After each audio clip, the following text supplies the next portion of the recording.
네, 안녕하십니까. 장기표입니다. 오늘은 2020년 경자년 마지막 날인 12월 31일입니다. 정말 금년 한 해 힘들었습니다. 코로나 때문에도 정말 힘들었지만 이 문재인 정권의 잘못된 국정 운영으로 말미암아서 더욱더 힘들었습니다.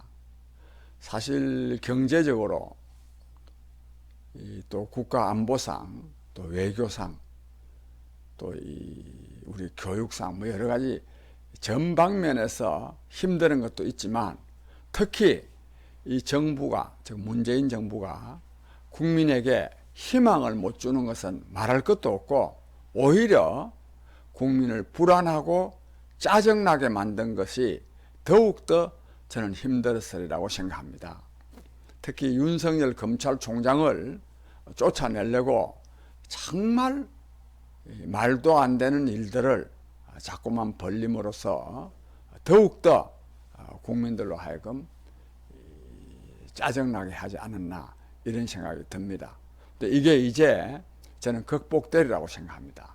마침 내년 2021년은 신축년 소의 해입니다. 즉 소띠 해입니다.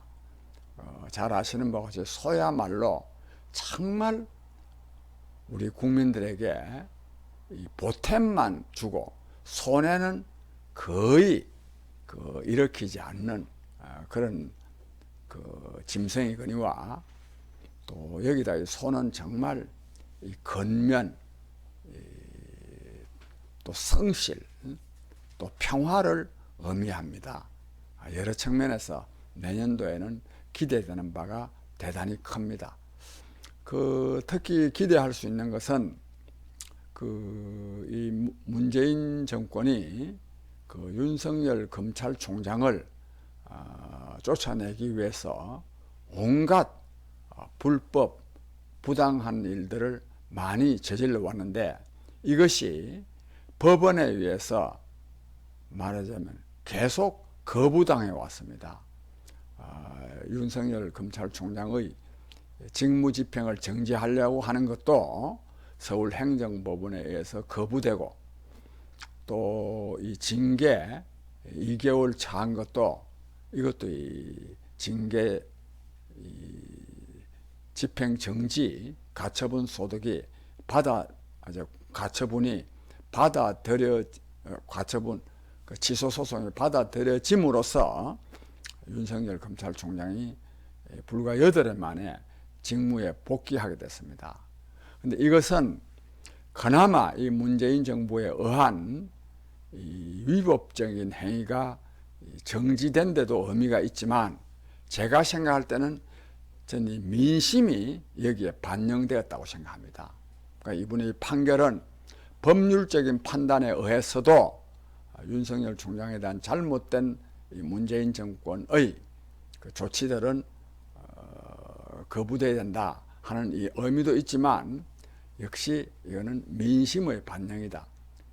전 항상 주장합니다만 국민을 이기는 정권은 없습니다. 지금 문재인 정권이 뭐 공수처법, 재정과 시행, 그리고 또 대북 전단 살포, 금지법, 등등 국민의 뜻에 배치되는 입법 조치들을 많이 해왔습니다. 즉 입법 독재를 하고 있지만 이거는 힘이 강한 것이 아닙니다. 절대로 오래 가지 못합니다. 우리나라 헌법 제1조에 제1항은 대한민국은 민주공화국이다 이고 제2항은 대한민국의 주권은 국민에게 있고 모든 권력은 국민으로부터 나온다는데 이것이 단순히 선언적 의미가 있는 것이 아니라 저는 가장 중요한 실질적 의미가 있다고 생각합니다. 그렇습니다. 모든 권력은 국민으로부터 나옵니다. 국민으로부터. 그래서 이번에 이 문재인 정부의 잘못된 국정 운영에 대한 사법부의 심판이 있은 것은 결국 국민의 뜻이 저는 반영된 거다 이렇게 생각합니다. 국민 여러분, 오늘 한 해를 마무리하고 또 내년 새로운 해를 맞이함에 있어서 제가 너무 남을 비방하는 말은 되도록이면 좀 자제코자 합니다. 그런데 그래서 문재인 정부의 실정 그동안에도 많이 성토하고 그랬는데 또 성토하는 것은 꼭 적절한 것은 아니다. 저는 이렇게 생각하기도 합니다.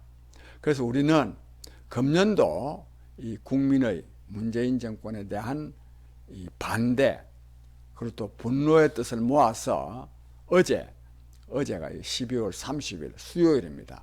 수요일 오후 3시에 추운 날씨에도 불구하고 이 수요 집회를 통해서 문재인 정권의 10대 과오를 지적하면서 더 이상 문재인 정권이 유지되어서는 나라가 거들릴 뿐만 아니라 이 대한민국 이 대통령의 징크스처럼 되어 있는 이 비극적인 운명, 해외로 망명을 하거나 또는 대통령이 총탄에 말하자면 저격을 당하거나 또는 심지어는 자살을 하거나 또는 교도소에 수감이 되거나 하는 이런 말하자면 대한민국 대통령이 겪는 이 비극이 이제 더 이상 계속돼서는 안 된다. 사실 문재인 대통령이 한 여러 가지 국정 행태를 보면 그 어떤 대통령보다 더 큰 비극적인 운명을 맞아야 마땅하지만 그렇게 되면 또 계속됩니다. 그래서 저는 진정으로 문재인 대통령에서 이 대통령의 비극이 끝나야 된다고 생각합니다. 끝날라 그러면 어찌해야 되느냐? 문재인 대통령이 임기를 다 채우지 않고 중도에 책임을 통감한다는 말을 하고 저는 사퇴해야 된다고 생각합니다. 이러한 뜻을 어제 청와대에 직접 전달했습니다. 그런 문서를 만들어 가지고 전달했는데 이 뜻이 받아들여질 가능성은 좀 희박하지 않겠습니까? 그러나 이러한 뜻은 국민의 뜻이기 때문에 내년도에는 이러한 국민의 뜻이 저는 이루어지리라 이렇게 생각합니다. 국민 여러분, 마침 백신도 개발되고 있습니다. 정말 이 과학기술의 발달에 따른 이 의학기술도 엄청나게 발달했습니다. 저는 백신이 코로나19가 굉장히 정말 우리 국민들의 건강에 주는 치명적인 타격이 있지만 이런 의학기술의 발달에 의해서 반드시 저는 극복되리라고 생각합니다. 그리고 또 정치도 물극적 반이라는 말이 있습니다. 어떤 사물이 극단에 이르면은 반드시 반전하게 되어 있습니다. 그래서 내년도에는 정치의 또 희망도 저는 새로이 생기라고 생각합니다. 아무쪼록 국민 여러분, 여러 가지로 어렵지만 반드시 세상은 또 정상으로 이렇게 되도록 하게 되어 있습니다. 그런 희망을 가지고 새해를 맞으시고 또 오늘 또 내일 새로운 희망의 설계를 해서 내년도에는 정말 모든 국민이 건강한 가운데 새로운 희망의 삶을 살 수 있게 되기를 간절히 축원합니다. 그동안에 우리 국민의 소리 방송을 청취해 주신 데 대해서 굉장히 고맙게 생각하고 내년도에는 더 열심히 하겠다는 다짐의 말씀도 드립니다. 국민 여러분, 새해 복 많이 받으십시오. 감사합니다.